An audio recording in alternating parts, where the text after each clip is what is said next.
여러분 안녕하십니까. 오늘은 똑똑한 사주 두 번째 시간으로 강의를 드리겠습니다. 사주를 보면은 이제 똑똑한 사주가 있고 조금 소극적인 소심한 사주가 있고 또 활동이 왕성하면서도 마음씨가 착한 사람이 있고 여러 가지 유형이 있습니다. 오늘은 똑똑한 사주 두 번째 시간인데요. 너무 똑똑해도 탈이 난다. 이러한 제목으로 강의를 드리겠습니다.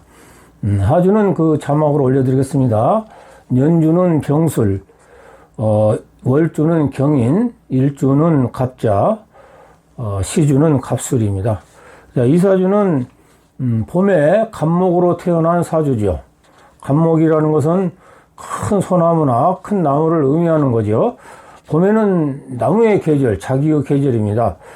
그래서 신왕사주이죠. 신왕사주이면서 편제가 두 개고 모두가 음양할 때 양으로 형성된 사주입니다.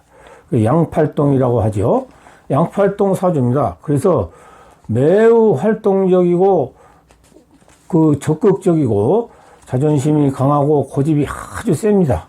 거기다가 사람은 똑똑하기 때문에 놀기 좋아하고 돈 쓰기 좋아하고 자유롭게 생활하는 것을 즐기는 그런 사주죠. 굉장히 똑똑합니다. 그래서 고집이 세기 때문에 누구 말을 잘 듣지 않아요. 부모 말도 잘 안 듣고 그러기 때문에 부모님이 굉장히 힘든 그런 사주죠. 그래서 놀기 좋아하고 돈 쓰기 좋아하고 고집이 세고 자존심이 강해서 발전을 저해하는 사주죠. 그래서 너무 똑똑해도 탈이지 않습니까? 놀기 좋아하고 돈 쓰기 좋아하고 고집불통이라 누구 말도 안 듣고 발전이 오겠습니까? 그래서 너무 똑똑해도 탈이다는 거죠. 편제가 둘인데 통이 크죠. 그래서 돈이 있으면은 친구들 맛있는 거 사주고 잘 쓰는 타입이기 때문에 특히나 남자 같은 경우라면은 편제가 둘이지 않습니까? 여자를 굉장히 좋아합니다. 그래서 어려서부터 여자를 좋아하기 때문에 공부는 잘 못하는 타입이죠. 공부를 잘해야만이 취직도 잘하고 또 결혼도 잘할 수 있지만은 공부를 잘 못하고 여자만 좋아하기 때문에 수준 낮은 여자를 만나서 살든지 사귀든지 하다가 헤어지는 그런 경우가 많죠. 이런 사주는 이혼수가 반드시 있습니다. 그래서 좋은 직업을 가지면서 신중하게 여자를 골라야 되는 거죠. 좀 착하고 유순한 쪽의 여자가 맞습니다. 그런데 워낙 본인이 놀기를 좋아하고 똑똑하고 고집스럽고 이기적이고 명령적이고 그러기 때문에 여자가 좋아하지 않습니다. 결국 이런 인생이라는 것은 사주가 너무나 강하고 본인이 똑똑하고 고집이 세기 때문에 본인 스스로가 참을성을 길러야 되고 인내의 힘을 가져야만이 성공할 수 있는 사주다. 특히나 양보하는 마음과 배려하는 마음을 갖지 않으면 절대 성공할 수가 없습니다. 그래서 양보하는 마음과 배려하는 마음을 꼭 키워야만이 됩니다. 자, 직업으로는 이런 사주가 무역업, 부동산업, 자유로운 생활, 자기의 사업 이런 것들이 맞지요. 개인 사업을 해도 사실은 고집불통이고 친절하지 않으면 누가 얼마나 오겠습니까? 개인 사업에도 결과적으로 배려하는 마음, 양보하는 마음, 친절하는 마음 이런 것이 있어야 성공하는 거죠.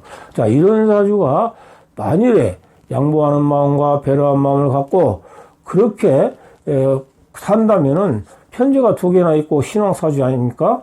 굉장히 큰 돈을 가지고 사는 사주죠. 그러나 속성 속폐할 소지가 크죠. 너무 똑똑하고 저돌적인 성격을 지녔기 때문에 빠른 결정으로 투자를 해버리고 그래서 큰 손실을 얻을 수가 있습니다. 그래서 만일의 경우 내가 잘 사업을 해서 돈을 벌었다면은 건물을 사든지 땅을 사든지 이렇게 해서 묻어두어야만이 그 재산이 남아 있습니다. 이런 사주는 장단점이 있죠. 부모 말을 잘 안 듣고 고집스럽지만 본인이 양보심을 갖고 인내심을 갖고 배려심을 갖고 잘 한다면은 좋은 여자와 살 수도 있고 사업에서 큰 돈을 벌 수 있는 그런 부자 사주입니다. 큰 부자 사주입니다. 틀림없이 절약, 아끼는 습관을 길러야만이 꼭 부자가 됩니다. 그래서 자기의 성격을 그렇게 타고나지만 사주는 고쳐서 사는 것이다. 그렇게 알고 있으면 그것이 나쁘다고 생각하면 고쳐야 된다.